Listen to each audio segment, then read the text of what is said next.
Everyone, and welcome to another session of A Day with your fertility specialist. My name is Precious Adama, and I'm going to be your host for today. Thank you so much for tuning in. Thank you for your likes, your comments. We really, really appreciate. On today's episode, we're going to be talking about stress urinary incontinence.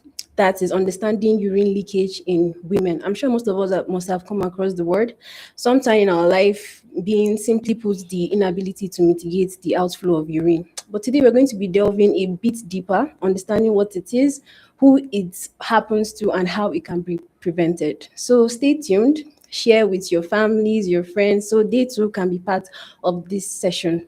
So to elaborate more, we have with us Dr. Jane. Good afternoon, ma'am. Good afternoon, Precious. So for the sake of someone joining for the first time, Dr. Jane, she's a gynecologist, a minimal access surgeon, and a fertility expert. So feel free to bombard her with all your questions. All the answers are here. Welcome, Dr. Jane. Thank you. So by way of introduction, for someone hearing it for the first time, what exactly is stress urinary incontinence? We're going to be using SUI subsequently before I bite my tongue. So what exactly is it? So somebody hearing it for the first time, a layman, what exactly is this condition? Stress urinary incontinence is we'll put it like an involuntary leakage of urine Okay. when there is increased pressure on the bladder.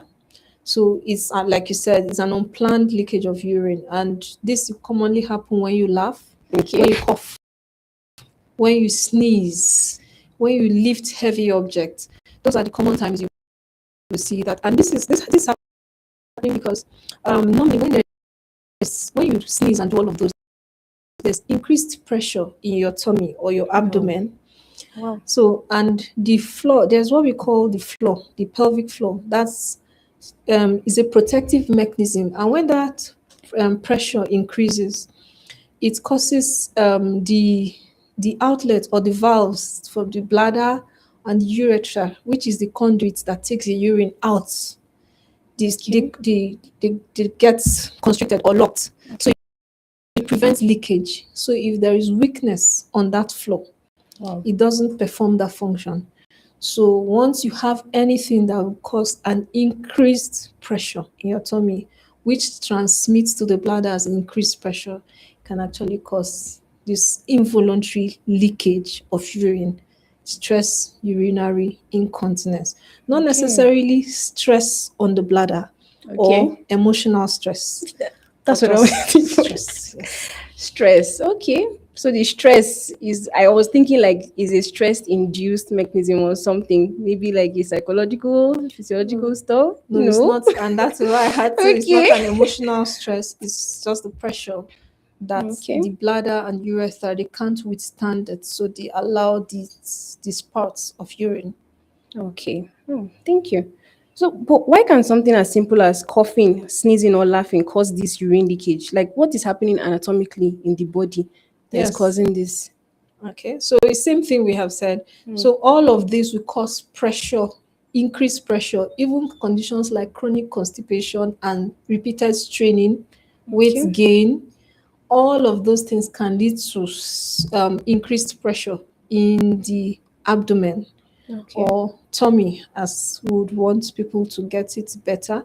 And Okay. if this mechanism of open and close, which once the pressure comes, have you, I want to put it this way, have you ever, maybe we should ask if some women, what they do when they try to sneeze, they cross their legs. Yeah, I've actually heard Yes, thoughts so like that that. is a way of stopping that. Now, naturally, in the resting state, once the pressure increases, the valves, all those outlets of the bladder, the urethra, they are locked. So it Okay. prevents that leakage. So once that mechanism is weak, is not effective, not efficient, there's tendency to have those leakages. So the cough, yes, you say cough is from the chest, but that's when you try to cough, you see that the tummy gets some pressure. If you cough, you see the tummy gets big because of pressure. Same Okay. thing with lifting heavy objects, same thing with straining. So the mechanism is the same, except for some other conditions that will cause that, like Okay. women in their menopausal stage. Naturally, because of deficiency of estrogens, there's weakness because estrogens also supports that flow. Okay. Yes, then Wow. for people that have prolapsed organs, that have had some kind of surgeries and all of that, yes, but the major mechanism is this pressure and weakness working hand in hand. Hmm. All right. Thank you so much for that definition. It was very clear and understandable.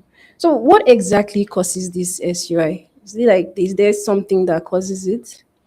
Well, you nothing particularly will say causes stress urinary incontinence, Okay. but there are some, we'll say, we call them risk factors. So Okay. someone can have four factors that will and risk factors are things that predispose you to a condition. So someone can have two of them, someone can have three. Okay. So let's take, for instance, childbirth is Oh, a risk factor factor. because of the pregnancy alone and the hormonal changes causes a strain on that floor. Then the birthing process causes some tear, some stretch, what some Oh, people call wear and tear on yes. that floor. Now, if the vaginal birth, the process, the birthing process now comes with very big babies, Mm. some obstetric procedures like maybe instrumental birth, all of those further increases your risk of having this stress urinary incontinence. Incontinence. But it doesn't mean that people will now have to go for a cesarean section to avoid that, right? Okay. It's something that is common, and that's why I have tried to mention some of those risk factors. I talked about chronic cough. So now, when we mention cough, the cough has come from a chest infection or any form of infection, Okay. constipation with repeated straining, um, obesity, right? Obesity. Yes, that it can lead to that. Then menopausal state we have explained, reduced estrogen, reduced support to the floor. So the floor, as we have explained, yes. Then when you've had some pelvic surgeries, yes, then sometimes the support system of your uterus, your ovaries weakens, and you tend to Okay. have them protruding through the vagina, what we call a Wow. pelvic organ prolapse. It can also lead, it predisposes you to having stress urinary incontinence. So most times there Okay. are risk factors. So of course, so management will now be likewise. Wow. Okay. Thank you. So, from all these risk factors that you've mentioned, is it safe to say that SUI is largely associated with age? Well, it's not an age dependent thing. Okay. Yes, commonly we see it in older women, Yes. but younger people, because there's also a genetic risk. Then people that have collagen is supposed to support the structures in the body. People that have collagen deficiencies too can also Okay. come down with that. So you see a younger person can also have stress urinary incontinence. But for obvious reasons, the older age group would have a lot more of that. Hmm. All right. Thank you for that. So, is occasional urine leakage normal, or should any leakage prompt someone to seek medical care? Well, occasional urine leakage, like Mm. we're talking about stress urinary incontinence and maybe some other forms of incontinence, Yes. should prompt medical care because you don't want to. If someone a woman doesn't understand the cause of her urine leakage because you put it broad urine leakage. Yes. Yes, if you don't understand the cause, you might not be able, you cannot manage it because you only manage when you have found the cause. Yes. Yes, I so urine understand. leakage can be from stress urinary incontinence. You can also Okay. have what we call urgency incontinence. You can have an overactive bladder. Some can even have a Okay. fistula and they keep leaking urine. You can even have an infection in the bladder. So you Wow. see that any urine leakage that can affect your life, your productivity, that makes you plan your life around your bladder. Like, I don't want to go far, I might feel pressed. There's no restroom in that place, I'm not going. I have to Okay. take 4 parts. You know, people plan their life Yes. around some events like that. any of them that gives you those kind of concerns is worth looking at. Yes, even though urine leakage is not life-threatening, but it can affect quality of life significantly, and it's important that women seek help when they have it. Okay. So how common is this condition? And most women don't really talk about it. So how common is it? Yeah, it's quite common. Yeah, it's quite Okay. common. But you see, a lot of times people assume is a pathway, is something that you get to experience Okay. towards your menopausal Age ages is and all of that. okay. So people Yes. don't talk about that. But again, the aim of this discussion should let women know that anytime you talk about urinary incontinence, be rest assured that your doctor have heard 1,001 times about it. So every woman should seek care whenever this affects the quality of their life. All right. So many people have tagged vaginal delivery as the main culprit that causes this. Is that true?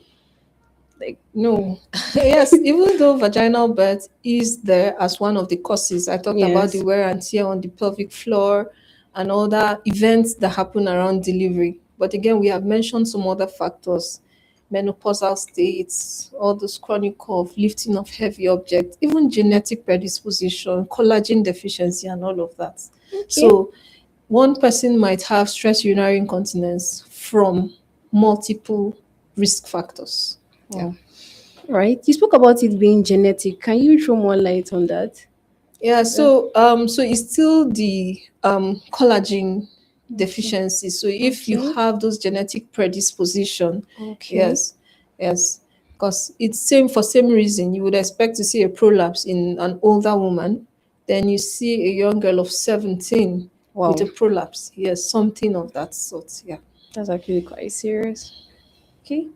So how does age, menopause, and declining estrogen levels affect the pelvic floor and bladder control? Age, Yes, menopause, and declining estrogen levels. yeah, so they are all in the spectrum. So Okay. a woman is aging, she gets to her menopausal age, and at menopause, we have reduced ovarian activity. It means Okay. the ovaries are not producing enough estrogens. So now these estrogens are supposed to give some strength to the pelvic floor. So aging, Okay. menopause, reduced estrogen production, weakened pelvic floor, and by extension, stress urinary incontinence. Incontinence. Okay. Can it be completely cured? This condition that we talk Yes, about, yes, it can be it cured can be completely. managed significant to satisfaction to a client. I would Okay. say managed. Yes, I'll prefer the word managed, right? Because it can manage all through what we call conservative care.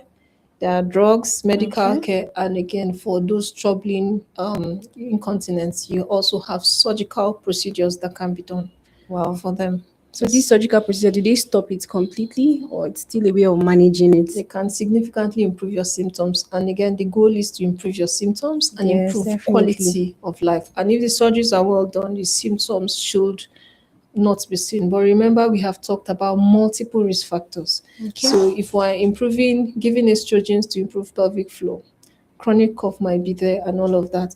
So Okay. if you manage the symptom, the risk factor, treat the cough, do some weight loss therapy, do some pelvic floor strengthening, all of those would improve your symptoms significantly. So, yes, treatment is in that order. So, women Okay. can feel better and more confident when they step out. All right. Thank you.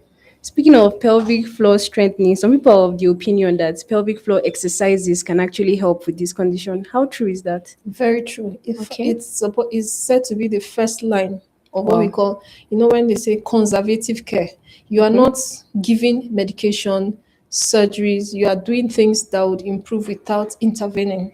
So, pelvic floor strengthening is very important, commonly called Kegel's Yes, exercise. Kegels. Yes, it's the Yes. first line and it's very effective. Wow. Yes, you don't see results in the first month, but if you keep doing it correctly, because that is where the problem is. A lot of times, these exercises are not well done. A lot Okay. of times, women don't know the muscles to contract. Oh. Yes, so once you learn the muscles to tighten and release, let me use that word instead of Okay. contract, tighten and release, it's very effective 2 3 Okay. months down the line, your symptoms would have significantly improved. Wow, that's very interesting. So with these exercises, they don't really need any medical attention if you are doing it correctly. Yes, if you do it Wow. correctly, so long as it's just stress urinary incontinence, you Okay. don't need any further care. And that is why, in management of patients, you do with the least invasive, least anything that would affect the woman's life or something. So you are doing something not affecting her. Okay. So strengthening of the floor is she will do it herself. She'll sit at home, contract her while she's at work, moving around. She just Yes. remembers she keeps doing it during the day. Okay. So that is very effective. Irrespective, once you can do that, you don't need any other form of treatment. So if when conservative doesn't work, then Yes. you now go to drugs, medications. Yes. Then when medications don't work, you now go to surgeries. And of course, you have to establish that you are managing just stress urinary incontinence. Because if you are leaking urine from other forms like urge incontinence, overreactive bladder, Okay. those have to be managed alongside. If you manage one and leave the other, then Yes. you might not achieve the treatment satisfaction you hope Okay. to see. Yeah. Wow. Okay. Thank you very much. So there has been some controversy around surgical treatment for this incontinence. How should patients approach these options and make informed decisions? Yeah, so you see, when a woman has this concern of urinary incontinence, you need to have a conversation with her. Okay. You need to know the type of incontinence she has and what we call history taking, Okay. right? So when you do that, you can decide on what will work best for her. Now, taking surgery as an option should be the last step. Okay. Most times, as I explained earlier, conservative treatments are very effective. Treatment of the Besides the pelvic floor strengthening, you also have treatment courses. With constipation, you give things that improve and reduces straining. You treat the cough, do Okay. weight loss therapy. Yes, manage fluid intake and fluid intake. Then also you can give them what we call a bladder diary so that you can monitor the times they usually have these symptoms. You be sure that Okay. that is what you're managing. So if you can do that, you can now move if it doesn't work. But if a woman outrightly wants the process to just go away, Yes. but she has to understand that just Kegel's exercises can Can take do a care of her lot. symptom. Then, if she has that understanding and still wants to go ahead with surgery, she can have that option so long as that procedure is available for her to get it at the time. Oh, thank you. I think you've made mention of weight a couple of times now. How exactly does this obesity affect? Yeah, so obesity, Yes.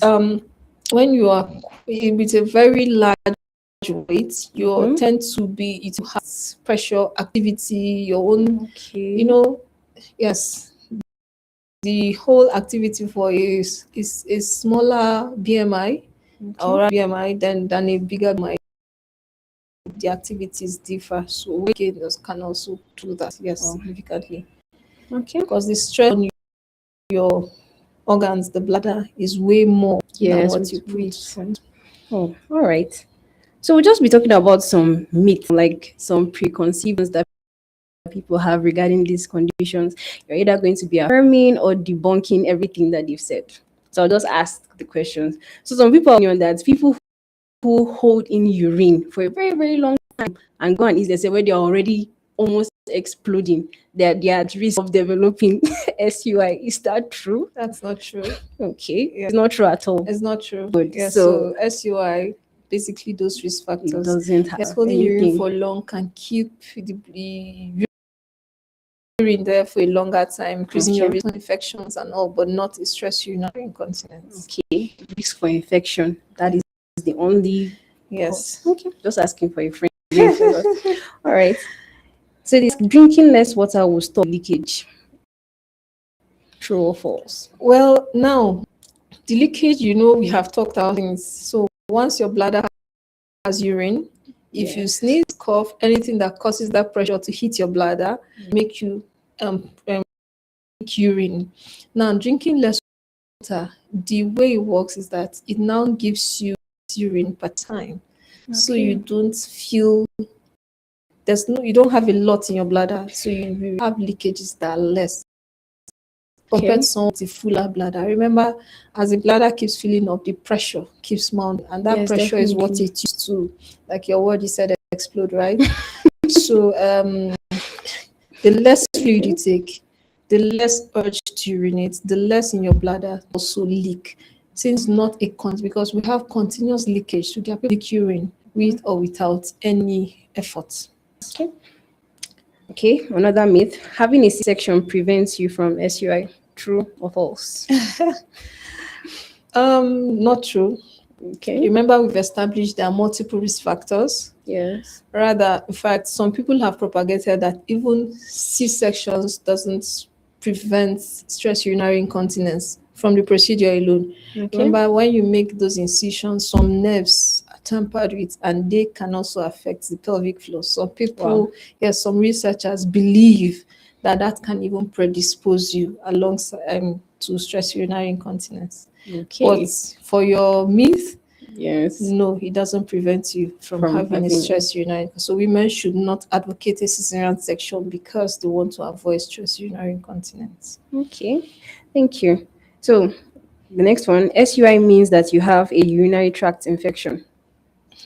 So that is not true again. Yeah. Yes, but SUI, urinary tract infection, can present like some stress urinary incontinence, and that is why conversation, pain when you're urinating, frequency, blood in urine, all of those have to be established before you can say a woman has stress urinary incontinence. So it Okay. doesn't mean you have A UTI. a UTI. They are different entities entirely. Okay. Yes. So false. All right. The last one, Kegel exercises can cure the condition. Okay. Cure is the main Yes, word. so Kegel's exercise can improve your symptoms up to a significant percentage. Okay. For cure, yes, we don't have it 100% of the time, but it's a way to manage the condition to significant satisfaction of a woman. Okay. All right. Thank you very much. So, what advice would you give, lastly, to women? I know this condition seems like something that you want to be shy to talk about. You are leaking urine. So, most people do not understand what it is. What advice would you give to people that are going through this condition and they are afraid to speak up, thinking something terribly wrong with them? All Yeah. right, so the woman out there that could be going through stress, that could be having stress urinary incontinence, it's not a life-threatening condition, and it doesn't mean you Definitely. have any serious urinary condition. It's something that's from our explanation, you have either one of two of the reasons. But once this leakage can affect your life, your activity, your quality of life, Okay. it's a good time to seek help. The way you feel your urinary incontinence and another woman, they might not be in the same, but Yes, whichever. So you are definitely. going to be the individual that determines, I don't want to plan my life around that. So you Yes. seek medical care. You having this with just Kegel's exercise, not so much, you can improve symptoms significantly. And remember Okay. that urinary symptoms are things doctors hear every day. So no one should shy about it. It's something that you can get treated, you can get cure, and you feel better again. Okay. Wow. Thank you so much, Dr. Jean. This was an insightful session. Thank you much for having us. And to all our viewers, thank you so much for sticking around. I'm sure we've learned a lot of things today. Thank you so much. Get to catch us next time. Remember, we do this every Wednesdays and Fridays. The time we thank you so much for sticking with us to have a blessed day ahead. Thank you.